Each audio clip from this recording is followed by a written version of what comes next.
মুসা আলাইহিস সালাম আল্লাহর সাথে সরাসরি কথা বলতেন। ওয়া কাল্লামাল্লাহু মুসা তাকলিমা। সুবহানাল্লাহ পড়েন, আওয়াজ তুলে সবাই বলেন সুবহানাল্লাহ।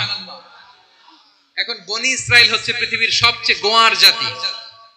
তারা বলে, মুসা তুমি যে আল্লাহর সাথে কথা বলো আমরা তো দেখি না, তুমি যে কথা বলো আমরা তো শুনি না, তো কি করতে হবে? বনি ইসরাইল বলে, আমাদের মধ্য থেকে 70 জন নিয়ে যাইতে হবে তোর পাহাড়ে। ওরা আয়েশা যদি কয় হ্যাঁ আমরা শুনছি, তাহলে বিশ্বাস করবে। কত বড় ডাকাত দেখছেন বনি ইসরাইল। এদের চেয়ে গোয়ার জাতি নাই। এত গোয়ার তুমি করেছো মুসা আলাইহিস সালামের সাথে। তুমি যে আল্লাহর সাথে কথা বলে আমরা তো দেখি, কি করব? 70 জন আমাদের বন্ধু বান্ধব যে যদি দেখে তারা বললে ওকে আসো, 70 জন আসো। 70 জন নিয়ে গেল। মুসা আলাইহিস সালাম হারুন আলাইহিস সালামকে খেলাফা দিয়ে গেলেন, আল্লাহ ওনাকে নবী বানালেন। মুসা আলাইহিস সালাম বললেন, হারুন খবরদার বনি ইসরাইলের মধ্যে তাওহীদের বাণী প্রচার করবা, ঐক্য ধরে রাখবা, বিচ্ছিন্ন হতে দিবা না। চলে গেছে। এইদিকে বনি ইসরাইলের এক দুষ্ট লোক ছিল, নাম সামিরি। কি নাম? সামিরি। সে সবাইরে বলল তোমাদের স্বর্ণগুলো ফালাও। স্বর্ণগুলো ফেললো। বনি ইসরাইলের স্বর্ণগুলোকে গলিয়ে সে একটা গরুর বাচ্চা বানালো। গোবৎস। কিসের বাচ্চা? দেখেন গরুর পূজা কিভাবে শুরু হয় পৃথিবীতে প্রথম। গোবৎস পূজা, গরুর বাচ্চার পূজা কিভাবে। সে স্বর্ণ গলি গরুর বাচ্চা করে জিবরাইল আলাইহিস সালাম যে জমিনে এসেছিলেন, ওই ফেরেশতার পায়ের নিচের একটু মাটি সে বুদ্ধি করে প্যাকেটে রেখে দিয়েছিল। সে গরুর বাচ্চা বানায় স্বর্ণ দিয়ে গলিয়ে ওই মাটি এটার মধ্যে ঢুকাই দিছে বেলকি দেওয়ার জন্য। স্বর্ণ দিয়ে বানানো গোবৎস গরুর বাচ্চার গায়ে যখন সেই মাটি ছুঁড়ে দেয়া হলো, এখন বাছুরের ভেতর থেকে ভ্যাঁ ভ্যাঁ আওয়াজ আসতেছে। কি আসতেছে? সবাই তো অবাক।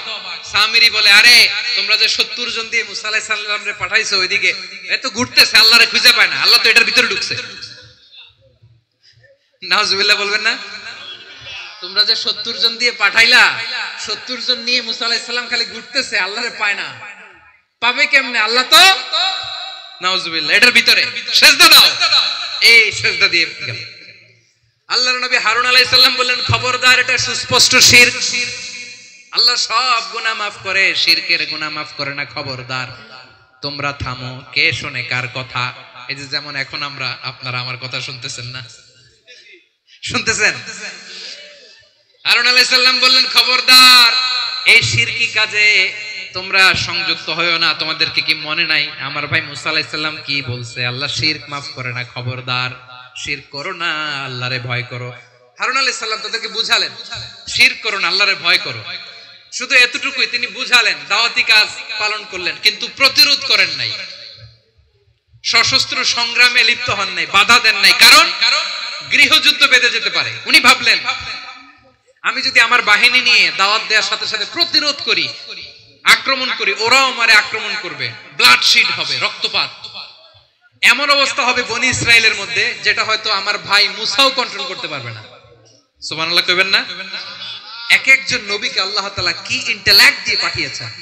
তিনি ভাবলেন, আমি দাওয়াতি কাজটাই করি, এটা যে হারাম এটা থেকে শুধু বারণ করি, কিন্তু প্রতিরোধ না করি। আমি যদি ঐক্য ধরে রাখতে পারি, বাকিটা আমার ভাই সামলে নেবে। সুবহানাল্লাহ। হারুন আলাইহিস সালাম প্রতিরোধ করলেন না। বনি ইসরাইলের মধ্যে গৃহযুদ্ধ বেঁধে যাওয়ার আশঙ্কায় প্রতিরোধ করলেন না, আক্রমণ করলেন না, শুধু দাওয়াত দিলেন। ইন দা মিনটাইম মুসা আলাইহিস সালাম আল্লাহর সাথে কথা বলে যখন ফিরে আসলেন, দেখলেন বনি ইসরাইলের অধিকাংশ লোক মুশরিক হয়ে গেছে। মুশরিক হয়ে গেছে। মুসা আলাইহিস সালাম রেগে গেলেন। রেগে প্রথমে বনি ইসরাইলদেরকে অ্যাটাক না করে ভাইয়ের দাড়ি ধরলেন। হারুন আলাইহিস সালামের দাড়ি আর চুল। মেজাজি নবী ছিলেন। হারুন তুমি কি করলা? তোমারে কি দায়িত্ব দিয়ে গেলাম? তুমি কি করলা? তুমি থাকতে বনি ইসরাইল কেমন করে শিরকের কাজে নিমজ্জিত হয়ে যায়? সাইয়েদনা হারুন আলাইহিস সালাম বললেন, ইন্নী, কোরআন সাক্ষী, কোরআন থেকে কোট করছি, ইন্নী খাশিতু আন তাকুলা ফাররাকতা বাইনা বনি ইসরাঈলা ওয়া লাম তারকুব কওলি। ও আমার ভাই, আমার দাড়ি ধরবেন না, আমার মারবেন না। আমি ভয় করেছি, আমি ভয় পেয়েছি, না জানি আপনি বলেন তুমি কেন খাশিতু আন তাকুলা ফাররাকতা বাইনা বনি ইসরাঈল, আপনি এসে আমারে যদি বলেন তুমি কেন ঐক্য ধরে রাখলে না, কেন মারামারি হলো, কেন রক্তপাত হলো? তোমারে কি এই দায়িত্ব আমি দিয়েছিলাম? আমার কথার দিকে কি তুমি ভ্রুক্ষেপ করো নাই? আমি যে বলছি তাওহীদের বাণী প্রচার করবা আর ঐক্য ধরে রাখবা, আমার কথা কি শোনো নাই? আপনি আমারে ধমকাবেন, এই জন্য আমি প্রতিরোধ করি নাই, আক্রমণ করি নাই, গৃহযুদ্ধ আটকানোর জন্য কিন্তু আমি দাওয়াত দিয়েছি। সুবহানাল্লাহ পড়েন। ঐক্য ধরে রেখেছেন। মুসা আলাইহিস সালাম মুহূর্তেই সামিরীকে আক্রমণ করলেন, অ্যাটাক করলেন, শাস্তি দিলেন। মুহূর্তেই ওই গোবৎস গরুর বাছুরকে ভেঙে চুড়ে মেসাকার করে সাগরের মধ্যে ভাসিয়ে দিলেন। পুরো বনি ইসরায়েলকে আবার তাওহীদের উপর প্রতিষ্ঠিত করলেন। পড়েন সুবহানাল্লাহ। এই ঘটনা থেকে শিক্ষা কি? শিক্ষা হচ্ছে আপনি শিরকের আড্ডাখানা দেখলেও বৃহৎ স্বার্থে তাওহীদের দাওয়াত দিবেন, প্রয়োজনে আপনি ঐক্য নষ্ট করবেন না। সুবহানাল্লাহ পড়বেন না? তাহলে ঐক্যের গুরুত্ব বেশি না কম? বলেন, আওয়াজ করে বলেন। ওয়াতাসিমু বিহাবলিল্লাহি জামিআ, আল্লাহর রশিকে আঁকড়ে ধরো। ওয়ালা তাফাররাকু, তোমরা বিচ্ছিন্ন হয়ো না। পেকুয়ার ভাইরা আওয়াজ করে বলেন তো, আদেশটা কার? এখন বলেন, আমাদের ঐক্যবদ্ধ জীবনের দরকার আছে না নাই?